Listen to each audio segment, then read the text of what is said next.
Salut à tous, c'est Loïc Geoffrey de Vinstache en mode daron et aujourd'hui pour ce nouvel épisode de Back to 20X, on va se poser une bien simple question. Le WSET est-il une bonne grosse arnaque? Oui, ça y est, j'ai enfin compris les codes de ce média, c'était important les titres dans la demi-mesure et pas du tout racoleur, je deviens un vrai youtubeur. Like, commente, partage, abonne-toi, active la cloche, va faire un tour sur mon Insta, sur mon Twitter, sur mon Facebook, va faire un tour sur la boutique.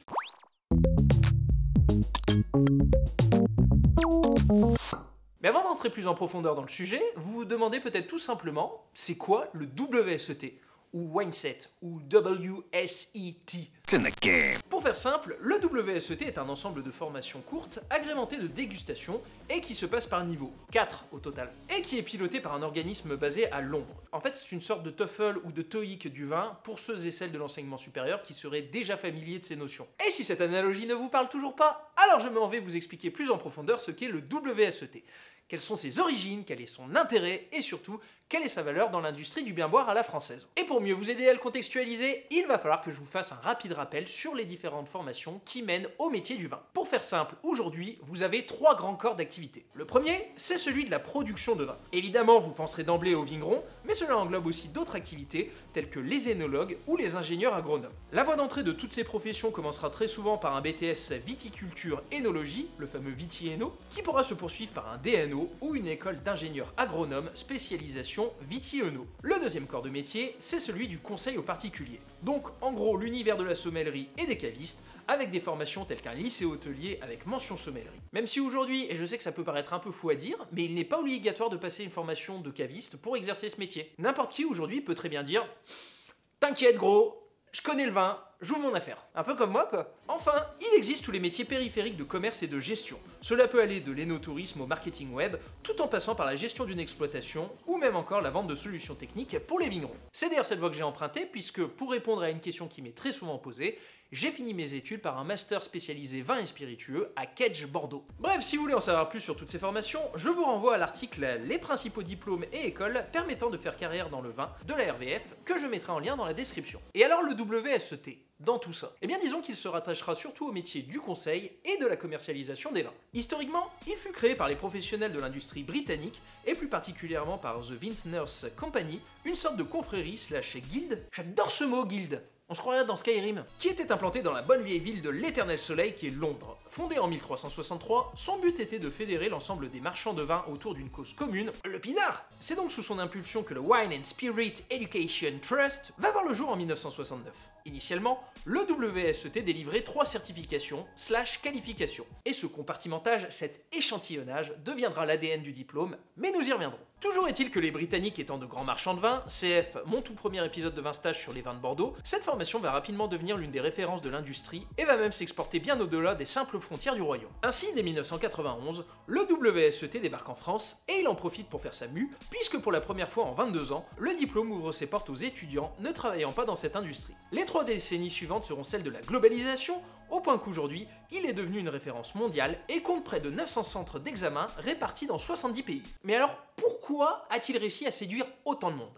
Eh bien, à mon sens, cela tient surtout à son format. En effet, là où tous les diplômes que j'ai brièvement présentés sont basés sur des formations de longue durée, BTS, licence, master, eh bien le WSET lui est un diplôme très porté sur la dégustation, donc déjà c'est cool parce que vous pouvez picoler à l'œil, et qui, sur le papier, est bien plus court à obtenir. Enfin, en théorie, parce que dans la réalité, si vous voulez aller jusqu'au bout, en effet, il se structurera en 4 étapes qui pourront se réaliser soit dans la langue de Molière, soit dans la langue de Shakespeare. Même si vous verrez à la fin de cet épisode, j'apporterai une petite nuance à cela. Le WSET 1 se déroulera sur une seule journée où vous découvrirez les basiques du vin. Concrètement, on vous expliquera la différence entre un vin rouge, un vin blanc et un champagne. Et j'exagère à peine, le niveau est ultra simpliste. Si vous avez bien suivi mes vidéos de Back to 20X, alors vous pourrez vous économiser les 250 € environ que cette étape 1 vous aurait coûté pour aller directement à l'étape 2. Donc pour me remercier, n'hésitez pas à aller faire un tour sur mon compte Tipeee ou Utip. D'avance, merci pour la création. Et pour m'aider à me payer un nouveau pull aussi. Le WSET 2, quant à lui, se passera sur 3 jours. Mais il faudra avoir bûché à l'avance un bouquin d'environ 80 pages, vous introduisant aux grandes régions de production du vin, ainsi qu'aux cépages qui y sont rattachés. Cet échelon vous en coûtera environ la modique somme de 500 €. Pour ce qui est du niveau 3, il se déroulera sur 32 heures de cours, qui se feront soit en continu sur plusieurs semaines,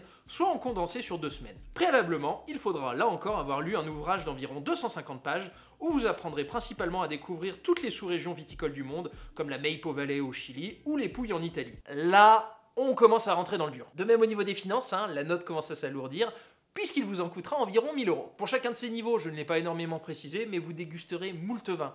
De souvenir, je crois que pour le niveau 2, c'était à peu près une 40aine de vins sur 3 jours. Et vous devrez valider l'examen via un QCM, accompagné d'un exercice de dégustation pratique. Et enfin vient le niveau 4, et alors là, je vous le dis, ça ne rigole plus du tout. 120 heures de cours, 600 heures de travail personnel et près de 6 modules à valider. Le concours se prépare sur environ 3 ans, il faut valider chacun des modules un par un, pour un coût minimum, si vous n'échouez à aucune des épreuves, ce qui, des retours que j'en ai eu, est quasiment impossible, d'environ 6 000 €. Ça me fait pas rire du tout. Y a pas à dire, les anglo-saxons, du moment qu'il s'agit de vous faire cracher du pognon pour de la formation, c'est des champions. Mais alors, quitte à claquer un sacré paquet d'oseille, de caramel, de moula, de bif, de grosses thunes dans le WSET, eh bien, quelle attractivité est-ce qu'il va vous donner sur le marché de l'emploi? Eh bien, je dirais que c'est comme pour les niveaux de Doom. Auriez-vous du respect pour un mec qui a fini le jeu en mode je suis trop jeune pour mourir? Très peu. Seriez-vous impressionné par un mec qui le finit en fait-moi mal? Avec un peu d'entraînement, vous seriez capable d'en faire de même. Par contre, le mec qui speedrun le jeu en ultra-violence, là, vous regardez sa chaîne Twitch avec attention. Et quant au mec qui finit le jeu en mode cauchemar sans mourir une seule fois, eh ben vous lui offrez votre femme. Et bien pour le WSET, c'est pareil. Si demain je devais embaucher une personne pour m'aider sur des questions de sélection vin et que le seul diplôme qu'elle a c'est un WSET, eh bien très honnêtement, en dessous d'un niveau 3, je ne regarde même pas son CV. En fait, le WSET 3, personnellement, je le vois un peu comme un code de la route, c'est-à-dire que vous avez la base pour prendre le volant, mais sans l'expérience, vous n'êtes rien. Et c'est pas avec 3 semaines de dégustation dans les pattes que vous allez devenir sommelier. Par contre, c'est une bonne porte d'entrée. J'accepterai éventuellement un WSET 2 si je dois recruter une personne sur des tâches où la connaissance du vin ne sera pas primordiale. Je ne sais pas moi, par exemple quelqu'un dans le marketing web qui voudra mettre en place des campagnes Google AdWords ou qui voudrait travailler sur l'expérience utilisateur de mon site, le fameux UX. Eh bien pour moi, ça sera toujours un petit plus très appréciable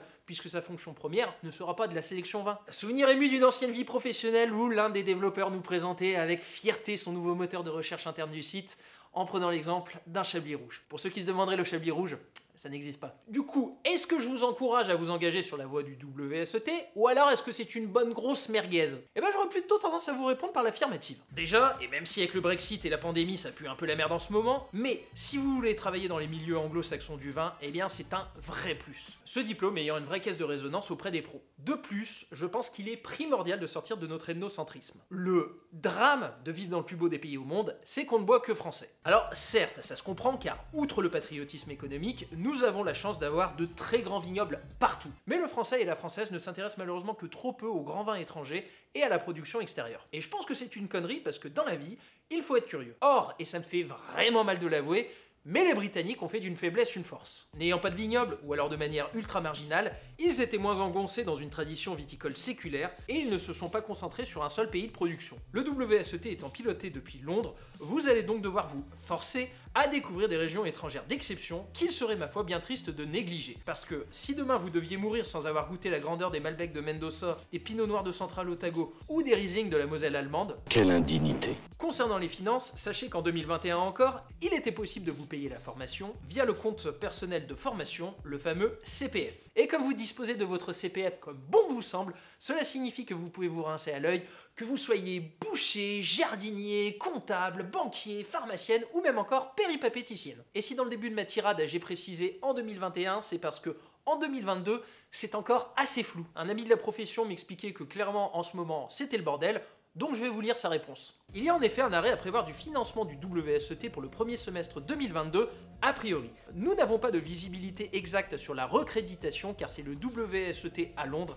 qui instruit le dossier auprès de l'institution compétente et étatique. C'est donc très long. En bref, il va revenir, mais il va y avoir une période blanche pour le financement du CPF, du WSET. D'ailleurs, pas mal d'autres formations vont être concernées. Voilà, tu as un court résumé. Sachez enfin que si vous vous intéressez aux spiritueux, il existe un WSET spécialisé là-dedans, et même depuis peu, un consacré au saké. De plus, si vous ne maîtrisez pas l'anglais, eh bien certains niveaux vous seront fermés. Par exemple, en France, le niveau 4 du WSET en vin ou le niveau 3 du WSET spiritueux ne sont réalisables qu'en anglais. So you have to work your English skills, you bloody froggy. Yes, I know. My accent is incredible.